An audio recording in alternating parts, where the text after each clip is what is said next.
और बहुत ऊंचे विवेक में तो ये निर्गुण सगुण साकार निराकार सबका भेद ही खत्म हो जाता है। अब सगुण साकार में बताते हैं कि तेने ब्रह्म हृदय आदि कवये मुह्यन्ति यत् सूरय है। यह आदि कवये ब्रह्म तेने हृदय, जिस सगुण साकार परमात्म स्वरूप भगवान नारायण ने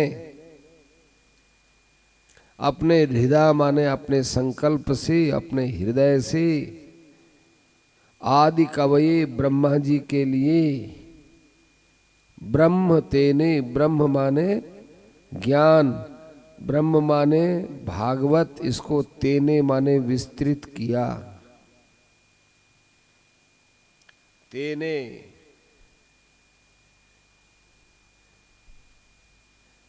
उसने तेने, ये अब आजकल संस्कृत पढ़ाई नहीं है। तेने तेनाते तेनि रे, तनु विस्तारे है, तनु विस्तारे। तेने माने विस्तारया मास है, उस परमात्मा ने ही अपने संकल्प से ब्रह्म का माने वेदादियों का या वेद सम्मत श्रीमद् भागवत का विस्तार किया। देखो भगवान ने जाने कितना कितना अवतार लेकर के संसार में प्राणियों का संहार किया होगा, परंतु व्यास जी को तो ये बात सबसे अच्छी लगती है कि जिस ब्रह्म ज्ञान के द्वारा, भागवत के द्वारा लोगों का अज्ञान रूपी राक्षस मरता है, उससे बढ़कर कोई काम नहीं है। कंस मरा अपने समय में मरा होगा, रावण मरा तो अपने समय में मरा होगा। हमारी छाती पर तो हमारा ही अज्ञान हमको मारे डाल रहा है। इसको मारने का भगवान हमें कोई शस्त्र देते हैं क्या? कि ज्ञान देते हैं ना, भागवत देते हैं ना। तो ये हमारी छाती पर बैठा हुआ राक्षस हमारे ही विवेक से नष्ट होने वाला है। भगवान ने अवतार लेकर जो काम किया वो भगवान के साथ है, लेकिन भगवान ने हमको जो शक्ति दी है वो कितनी बड़ी शक्ति दी है कि भाई तुम भी अपने राक्षस के साथ युद्ध करो। अहंकार रूप राक्षस, अहंकार राक्षस महा, अपने में जो घमंड होता है ये मामूली राक्षस नहीं, ये बहुत भयंकर राक्षस है। ऐसा ये श्रीमद् भागवत है कि मुह्यन्ति यत् सूरय है। सूरी बोलते हैं बड़े विलक्षण बुद्धि वाले, गहरी दृष्टि वाले। रामचरितमानस के पाठ में भी अंत में आता है, अंत में, कि इस रामचरितमानस को सूरी लोग पसंद करते हैं। भगवान शंकर ने कहा है इसको कि जो सूरी लोग होते हैं वो भागवत को, ये राम कथा को सुनते हैं। राम कथा गावई श्रुति सूरी, वही सूरी शब्द यहां आया है। मुह्यन्ति यत् सूरय है। बड़े बड़े लोग इसमें अभी तक था नहीं पा सके भागवत का। आजकल तो हम लोग भागवत नहीं करते, फंक्शन करते हैं। भागवत के नाम का एक फंक्शन करते हैं। जैसे शादी का फंक्शन होता है, जन्मदिन का फंक्शन होता है, ऐसे ही भागवत के नाम पर फंक्शन होता है। भागवत के बाद भोजन होता है, वही बफे तरीके से। भागवत के बाद वही दूसरी पद्धति से ही सब व्यवहार होते हैं, सब चीजें रख दी ऐसी। ये फंक्शन है। भागवत फंक्शन नहीं है, भागवत तो एक हमारे जीवन का श्रृंगार है।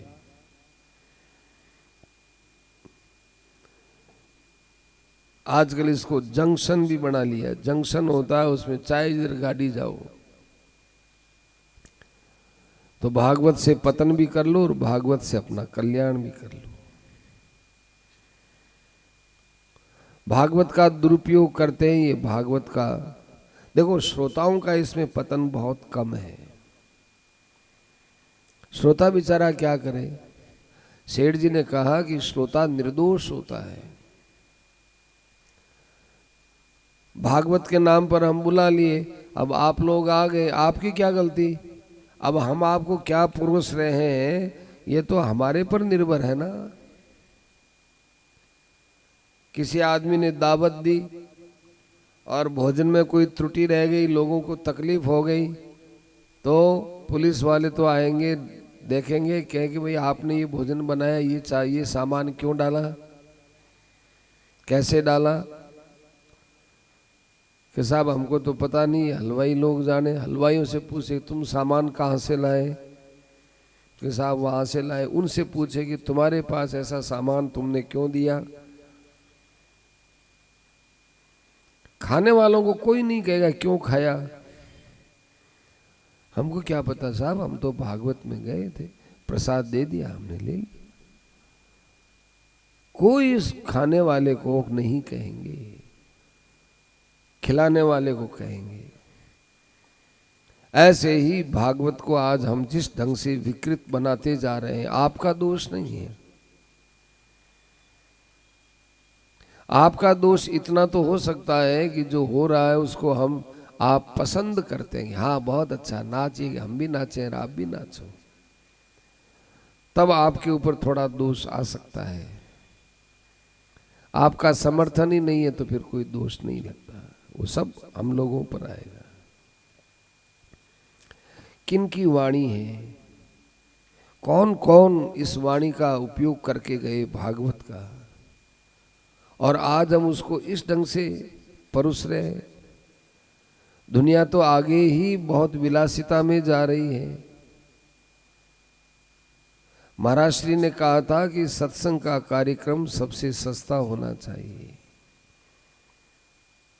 सेठ जी कहा करते थे, गीता भवन में कोई लोग आते और वहाँ पर पैसा देते तो सेठ जी के पास आते कि सेठ जी हम कुछ यहाँ पैसा लगाना चाहते हैं। तो सेठ जी कई देर तक सोचते, फिर पूछते कि भैया तेरो के काम है, तेरा काम क्या है। कि सेठ जी मेरे अमुक अमुक काम है। तेरे साल में कितनी बचत हुए। कोई पूछतो कि सेठ जी इतनी बात क्यों पूछो। सेठ जी ने कहा कि यदि ये आदमी भावुकता में तो यहाँ पैसा दे जाएगा, और शक्ति इसके पास है नहीं इतनी। भावुकता में तो हाँ साहब ले लो आप 1000 रुपया, उस समय 1000 रुपया बहुत होता था, 1000 रुपया दे जाए। भावुकता में घर जाएगा, हिसाब करेगा, तब देखेगा अरे गीता भवन गए थे, 1000 रुपये तो चंदे का लगा और बाकी हमारे खाने पीने का लगा, महंगा पड़ता है भैया, 2-3 साल नहीं जाएंगे।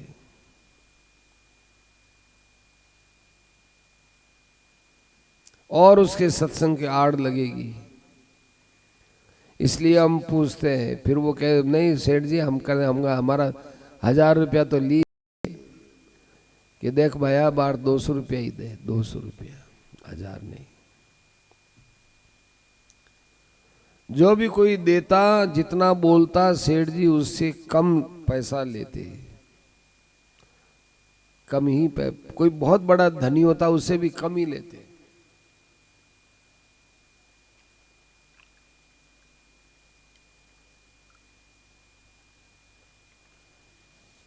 कम पैसा इसलिए लेते थे कि सत्संग में बार बार आने की रुचि बनी रहे, लोगों को लगे कि सत्संग बहुत सस्ता है। इसीलिए सेठ जी ने सस्ती पुस्तक रखी। गीता प्रेस की पुस्तकों पर किसी प्रकार से कोई कमाई नहीं होती,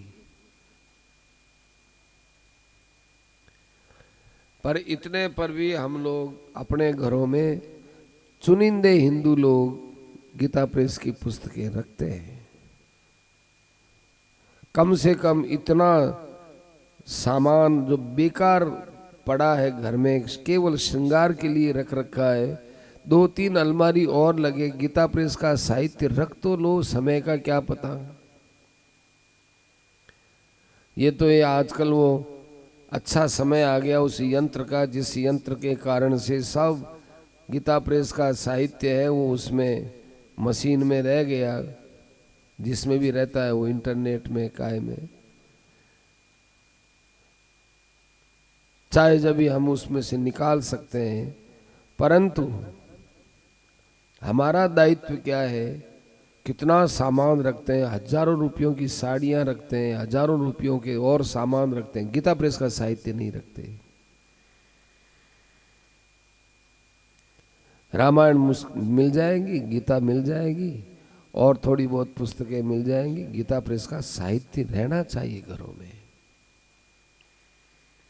सेठ जी ने कहा कि गीता प्रेस का साहित्य रहेगा तो उसको देखेंगे, अच्छा ये गीता प्रेस का साहित्य, अच्छा इसमें ये पुराण है, अच्छा ये गीता जी के ग्रंथ हैं, ये अमुक ग्रंथ है, ये सेठ जी के प्रवचन, ये महाराज जी के प्रवचन, ये भाई जी के प्रवचन, ये इतनी वृत्ति बनती है, वो वृत्ति से ही बड़ा फायदा होता है। अच्छा ये भक्त चरितांक है, ठीक है, ये भक्तों की कथाएं हैं। भागवत में लिखा है कि साहित्य का असर मनुष्य के दिमाग में अवश्य पड़ता है। अस्तु। तो तेने ब्रह्म हृदय आदि कवये मुह्यन्ति यत् सूरये तेजो वारि मृदाम यथा विनिमयो यत्र त्रिसर्गो मृषा धाम्ना स्वेन सदा निरस्त कुहकम सत्यम परम धीमहि। अब निर्गुण निराकार का विवेचन करते हुए कहते हैं कि जिस प्रकार से सूर्य की किरणों में जल की भ्रांति होती है, गर्मियों के दिनों में सड़क के ऊपर पानी दिखता है, वो तेजोवारी है, तेजसी वारी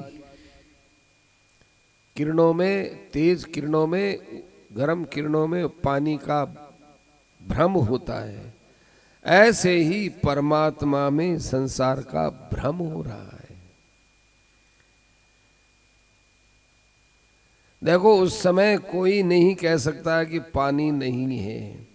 कभी कभी हम चलते हैं गर्मी के समय में, सड़क के ऊपर पानी देखते हैं तो बात करते हैं, देखो पानी दिखे, हाँ दिखे, पर अंदर से ध्यान जचा कहीं पानी है कि जचा तो कोई नहीं, पर दिखे। ऐसे ही महात्माओं की दृष्टि रहती है, संसार दिखता है पर अंदर से जचता नहीं है। और बालक होगा वो कहेगा वो पानी देखो, वो पानी रहा, वो पानी रहा। हिरण होता है वो दौड़ा दौड़ा जाता है वहां पानी के भ्रम में, और वहां कुछ नहीं मिलता, जिसको बोलते हैं मृग तृष्णा।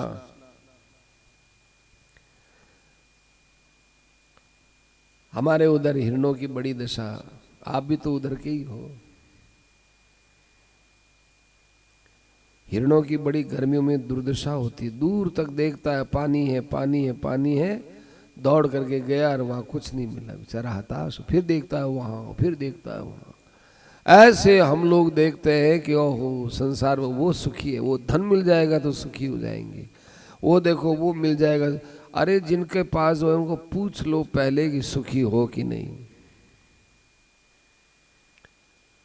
बिल्कुल सत्य घटना है। भाई जी के पास एक बहुत बड़ा मित्र था उनका, धनी आदमी, वो आया और भाई जी के पास बैठा, बैठो खूब रोया वो। भाई जी ने कहा आओ भाई बैठो, उठो भोजन करो, लेकिन वो तो आया रोने ही रोने लगे। भाई जी ने कहा क्या बात हुई भाई, क्या रोते क्यों हो, बात क्या हुई, बात क्या हुई, घाटा लग गया, नहीं, परिवार में कोई मर गया कि नहीं, फिर क्या बात है तुम रोते क्यों, कि क्या बताऊं, मेरा संसार में कोई है ही नहीं कि जिसके पास मैं रो सकूं, मेरा इतना दुख है कि मैं लोगों के सामने रो नहीं सकता हूं, इतना दुख है मेरे मन में आए कि मैं धाप करके रोऊं, तो मुझे एकमात्र आप ही अपने दिखाई दिए कि भाई जी के पास जाऊं और उनके पास रोऊं। मैं रोने के लिए आया हूं आपके यहां।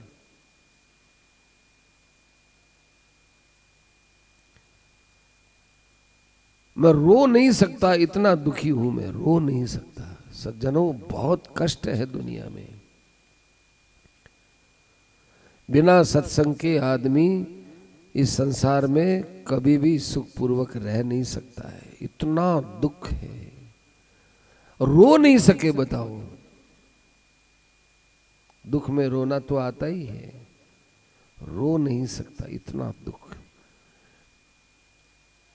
भाई जी ने पपोल पपोल के, भैया कि भाई जी मैं बताऊं तो क्या, मैं मेरे को खूब रोने दीजिए आप, मैं धाप करके रो लूं, मैं मेरे बहुत गुबार आ रहा है रोने के लिए।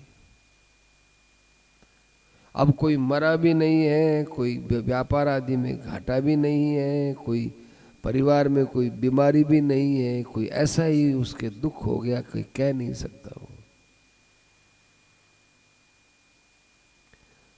फिर भाई जी को कहा होगा, भाई जी ने छिपाया होगा, छिपाने लायक की बात हुई होगी, भाई जी जाने पर। भाई जी की कही हुई बात है कि मेरे पास आकर रोया और रोने के अलावा उसके पास कोई चारा भी नहीं।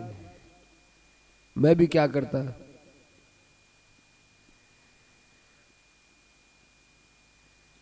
इसलिए तेजो वारि मृदाम यथा विनिमयो यत्र त्रिसर्गो मृषा। सज्जनों, इस संसार की परिस्थिति आदि को सदा सत्य मानकर मत चलो। ये अनुकूलता भी नहीं रहेगी, प्रतिकूलता भी नहीं रहेगी। आजकल जो संसार में दुख हो रहा है हमको, 99.99 हमारी मूर्खता से हो रहा है। परिस्थिति का दुख तो बहुत होता है, उस परिस्थिति को हम अज्ञान से देखते हैं, उसमें दुख ज्यादा होता है, उसके कारण से ज्यादा होता है ये दुख। संसार को जितना सुखदायी समझोगे उतना ये सुख नहीं देगा, और जितना इसको दुखदायी, अभी सॉरी ऐसा हो गया तो ऐसा हो जाएगा, तो ये हो जाएगा, तो वो हो जाएगा, ऐसा नहीं होगा। जितना हम लोग इसमें सुख ढूंढते हैं उतना सुख मिलने वाला नहीं। तेजो वारि मृदाम यथा विनिमय। और जैसे मिट्टी से बना हुआ कांच है, उसमें सूर्य दिखता है पर है नहीं, उसके आप कोई चिल्का अभी हमारे आंखों पर डालें तो वो झूठा है, वो टिकने वाला नहीं है। ऐसे ही ये संसार तो भोडल जैसा भलका। संसार का सुख है ना, और ये सुख का सबसे ज्यादा तो संसार में सुख दिखता है ना, ये खराब है। ये चीज मिल जाएगी तो हम सुखी हो जाएंगे, ये वहम है ना। तब तक चाहे कितना ही ज्ञान हो जाए, कितनी कथा बोल दे, कितना ही कुछ हो जाए, उसको अज्ञान छोड़ नहीं सकता। सबसे बड़ा अज्ञान तो यही है कि जो सुख हमको अभी नहीं मिल रहा है, वो सुख हमको अब मिलेगा तो हम सुखी हो जाएंगे। असंभव।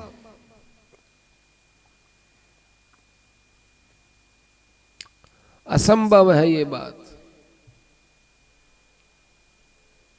जो सुख पायो राम भजन में, वो सुख नाही अमीरी में। संतों ने देख के ठीक ढंग से विचार किया है। चाक चाक सब छाड़िया, माया रस खारा हो। हमने चखा है।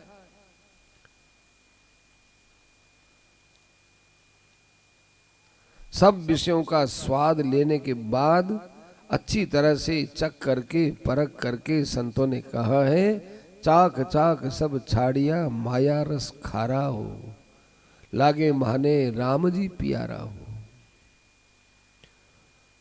भागवत में आप सुन लेंगे, क्या पता वो प्रसंग में आए कि नहीं आए। कि जैसे पान खाने वाला आदमी पान खूब चबा चबा करके थूकता है, थूकते थूकते थूकते सारा कचरा थूक देता है और फिर पान खाता है। अब उससे पूछा जाए कि तू चबाता है, खाता है, तो थूकता क्यों है? और यदि तुझे थूकना ही है तो फिर दोबारा लेता क्यों है पान को? पान मुंह में रख लेगा, आप चबाएगा, मुंह पानी से भर जाएगा और थूक देगा। तो जब तुझे थूकना ही है तो तू पान का बीड़ा लिया ही क्यों? और जब तुझे खाना ही था तो फिर थूकता क्यों? है किसी पंडित के पास ये जवाब? कोई पान का शौकीन इसका उत्तर दे सकता है? नहीं दे सकता। यही गए हैं, क्या बताऊं, स्वभाव पड़ गया, ये आदत पड़ गई, दांत हो जाते हैं खराब, कचरा अटक जाता है दांतों में, फेफड़े होते हैं खराब, खांसी आ जाए तो मिटे नहीं कई दिनों तक। क्योंकि चूना और कत्थार ये अंदर जाते हैं, ये बदल देते हैं। इतने पक्के ये दांत होते हैं, हड्डी इतनी पक्की, मरने के बाद जड़ाते हैं शरीर को, तो ये दांत वहाँ राख के अंदर है जैसे मिलते हैं, ये जलते नहीं। इन दांतों पर भी पान के इनके काट लगते हैं, जर्दा खाते हैं इनका काट लगता है, अंदर फेफड़े के छिद्रों में जाकर वो बैठ जाते हैं, छिद्र अवरुद्ध हो जाते हैं। कैसे साफ होंगे वो? फिर भी नहीं छोड़ते। एक आदमी का डॉक्टर ने इलाज किया, शराब पीता था वो, इलाज किया, डॉक्टर साहब मैं मर रहा हूं, डॉक्टर ने दवाइयां दी, अस्पताल में रहा, बीकानेर की बात है। फिर कहा देख भैया, अब यदि पिएगा ना तो तेरा लीवर इतना खराब हो चुका है, अब ये बर्दाश्त नहीं करेगा तो मर जाएगा, इसलिए शराब मत पीना। तो डॉक्टर ने बहुत परिश्रम से उसका इलाज किया, परंतु आगे देखा मरना तो है ही, वो शराब पिया और मर गया। इतने हम आदतों के गुलाम, सुखों के गुलाम, क्या करें? तो उनको ये सत्य परमात्मा नजर नहीं आते। तेजो वारि मृदाम यथा विनिमयो यत्र त्रिसर्गो अमृषा धामना स्वेन सदा निरस्त कुहकम। ऐसे में क्या करे? अपने विवेक रूपी तेज के द्वारा ये जो अज्ञान का कोहरा आया है, इस कोहरे को समाप्त करना चाहिए। कोहरा होता है, ये अंधकार से भी ज्यादा खतरनाक होता है। अंधकार में लाइट तो काम करती है, कोहरे के अंदर लाइट ही काम नहीं करती। हवाई जहाज वगैरह कोहरे के कारण से बड़े डिस्टर्ब हो जाते हैं, रेलगाड़ियां डिस्टर्ब हो जाती हैं। कोहरे के अंदर लाइट काम ही नहीं करे, बताओ कहां जाए, क्या करे? अंधेरे के अंदर लाइट कर देते हैं, एक बैटरी कर देते हैं थोड़ी, जो खूब आराम से देख सकते हैं। इसलिए कुहक बताया यहाँ, कुहक कोहरा। देखो, एक होता है अज्ञान और एक होता है अज्ञान का कोहरा। अज्ञान तो होता है हम जानते नहीं, आप हमको जानते, मैं आपका नाम नहीं जानता, आप हमारे विषय में नहीं जानते। इतना ही परिचय है कि हम कथा सुनते हैं, ये कथा सुनाते हैं, इतना ही परिचय है, ज्यादा कोई परिचय नहीं। आप कौन है, आप कहाँ के, मैं कहाँ का हूँ, ये कोई दोष नहीं है, इसमें कोई पाप नहीं लगता है। तो ये अज्ञान है। ये अज्ञान बाधा नहीं देता, जानता ही नहीं। आप हमको नहीं जानते, हम आपको नहीं जानते साहब। ये तो अज्ञान है, ये कोई बाधा नहीं है। परंतु बाधा ये देती है बात कि आप हम जानते हैं और वैसा नहीं करते। ये कोहरा है, कोहरा। हम जानते हैं ना एक दिन मरना पड़ेगा, कि मरना तो पड़ेगा साहब। वैद्य मरा, रोगी मरा, मरा जलावन हार। देखण वाला भी मरा, पर ज्यों का त्यों संसार। जलाने वाला भी मरता है, जलने वाला, वो तो मरने वाला तो मरता ही है, मर ही गया वो तो। वैद्य मरा, रोगी मरा, मरा जलावन हार। देखण वाला भी मरा, पर ज्यों का त्यों संसार। कोई पैदा हो रहा है, कहीं मर रहा है, कहीं क्या हो रहा है, कहीं क्या हो रहा है। और व्यवहार कैसा करते हैं? प्रलयांताम उपाश्रिता। जैसे हम तो बहुत लंबे समय तक जीवित रहेंगे, बहुत लंबे समय तक जीवित रहने वालों की कल्पनाओं में हम लोग उलझे रहते हैं। ओहो, बहुत लंबा समय जिएंगे, बेटा है, पोता के भी लड़का है। मृत्यु का नाम तो सुनना पसंद करते ही नहीं। तो धामना स्वेन सदा निरस्त कुहकम, वो जो परम सत्य है उसके तेज से अपने अंदर जो उठने वाला कोहक है, कोहरा है, उस कोहरे को शांत करना चाहिए। ऐसा जो सत्यम परम धीमहि, परम सत्य है, उस परम सत्य का ध्यान करें। आओ उस परम सत्य का चिंतन करें, विचार करें, खोजें उसको। अपने ही में पायो परम प्रभु, अपने ही में पायो। अपने में पाया, अपने में। अरे ये तो हमारे पास ही है, भूल गए थे। संतों ने कहा कि हमारा प्रियतम, हमारा प्रेमी हमारे पास ही है। हमसे प्रेम करने वाला हमारे पास, हमारे अंदर। हम अपने आप से इतना प्रेम नहीं करते जितना वो हमसे प्रेम करता है। संतों की बात है साहब।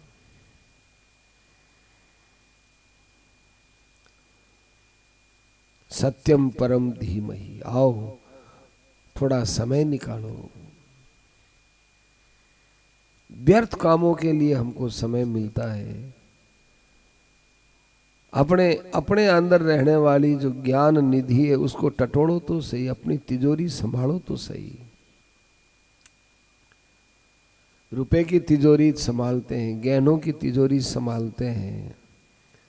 सज्जनों, इसको संभालने वाले और भी हो जाएंगे, जिनसे हम चाबी छिपा छिपा करके रखते थे, उन्हीं के हाथ में चाबियां जाने वाली हैं। लेकिन जो अपने पास असली धन है, उसकी तो हमको चाबी खोल करके तलाश करनी चाहिए, उस तिजोरी को संभालना चाहिए। सत्यम